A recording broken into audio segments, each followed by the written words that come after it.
Muy buenas tardes, chicos. Esta es una clase de recuperación porque estamos un poco atrasaditos en el calendario. Aquí esta tercera sesión es sobre el cuadro sinóptico. Es una cosa muy fácil, una cosa evidentemente gráfica. Hoy vamos a aprender a diseñar e interpretar un cuadro sinóptico. ¿Qué es un cuadro sinóptico? Es una representación gráfica, o sea, un dibujo, de ideas o textos mediante la utilización de palabras claves recuadradas, ¿no?, en un cuadradito y conectadas mediante líneas. Gráficamente es como un árbol, ¿no? O sea, nace y tiene muchas ramificaciones, empieza desde una gran raíz y termina hasta la puntita de las ramas. Lo que diferencia el cuadro sinóptico de otros gráficos, porque hay, por ejemplo, el mapa semántico o el mapa conceptual, ¿no? Bueno, el cuadro sinóptico es que no solamente es enumerativo, no solamente es contar cosas, sino se intenta jerarquizar, es decir, algo más importante que otro, y mantener una relación de subordinación. Algo depende de otro. ¿Ya? No solamente te dice las partes de un carro, ¿no? No solamente te dice, ya, chasis, asientos, maletera, motor, no. Además, intenta organizarlo en partes importantes y accesorias, ¿no? Y qué partes dependen unas de otras. Un cuadro sinóptico no solo dice cosas, las ordena y clasifica, pero en plan sencillo, chicos, y esto es lo que vamos a trabajar. Un cuadro sinóptico es algo sencillo, no nos compliquemos la cabeza, sobre todo ahora con las tareas que les voy a mandar. Es lo más sencillo que puede haber, solo que hay que leer los términos con bastante atención. La estrategia de un cuadro sinóptico, o sea, todo cuadro sinóptico es por una estrategia de aprendizaje, un plan para aprender mejor.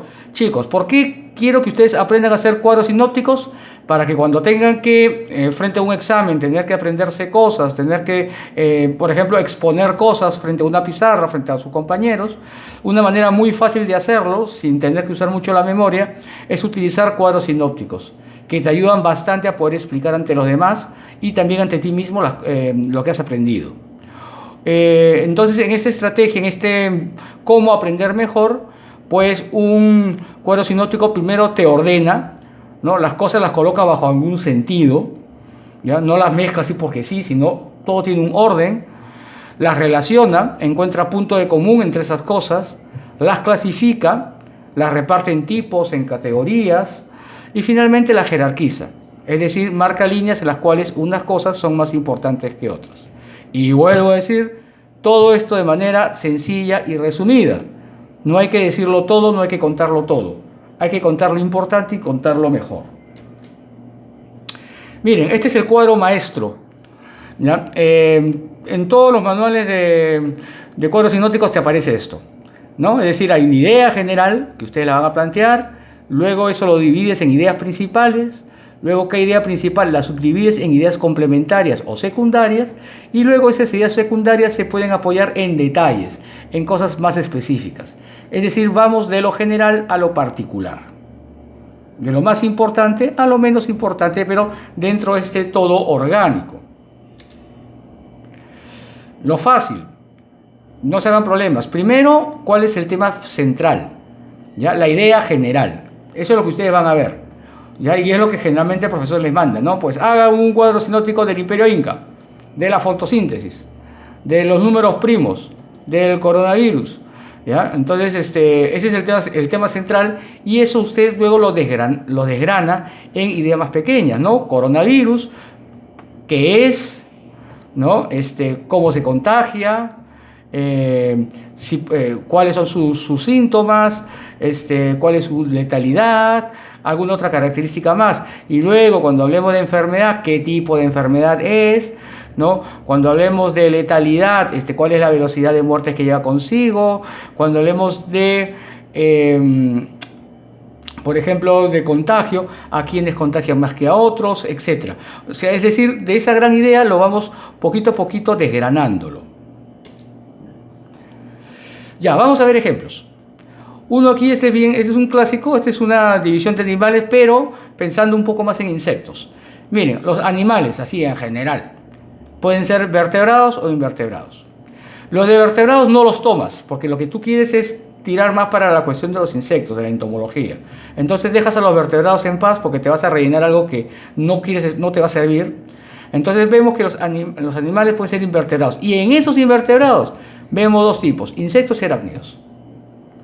Entonces ya vemos insectos, vemos arácnidos. Insectos, pones ejemplos, ahí están los detalles, una hormiga, un escarabajo. Arácnidos, pones también detalles, una araña, una tarántula, un escorpión, etc.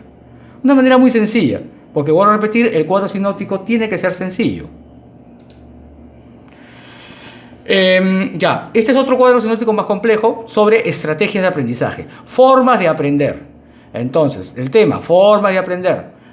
Hay tres estrategias de aprender, una de ensayo, otra de elaboración y otra de organización.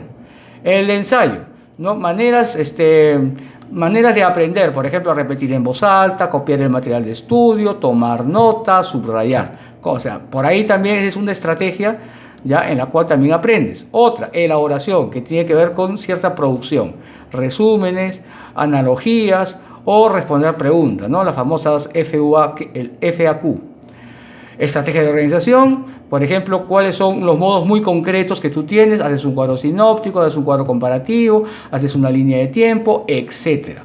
Es decir, vas de lo general, estrategias de aprendizaje, y vas a lo particular, cómo en chiquito se concretizan esas experiencias de las cuales tú quieres hablar. Otro, cuadro sinóptico de lenguaje, también es sencillo. Lenguaje, punto, se divide en elementos y construcción. Es decir, las partes para que fluya el lenguaje, fluya la comunicación y después el proceso de la comunicación. ¿En cuáles son los elementos de esta comunicación del lenguaje? Un emisor, un receptor, un mensaje y un canal. ¿Y cuáles son los elementos de este proceso, de la construcción del lenguaje? Que haya un orden sintáctico, ¿no? Que le dé sentido, que haya un orden de ideas, que hayan enlaces entre frases, entre párrafos, que haya una armonía de la expresión. Más allá si esto está bien o mal. ¿Ya? Esa es una manera, como digo, sencilla de entender las cosas en vez de aprendérselas de paporreta. Y una vez que hemos visto estos ejemplos, otra vez les digo, siempre recuerden algo, la sencillez. Por ejemplo, lo que tienen ustedes acá es un cuadro sinóptico de hace más de 100 años, propiedad de la Universidad de la Sorbona en París. Era un cuadro de un sistema figurado de conocimientos humanos, ¿no? Système figuré de connaissances humaines.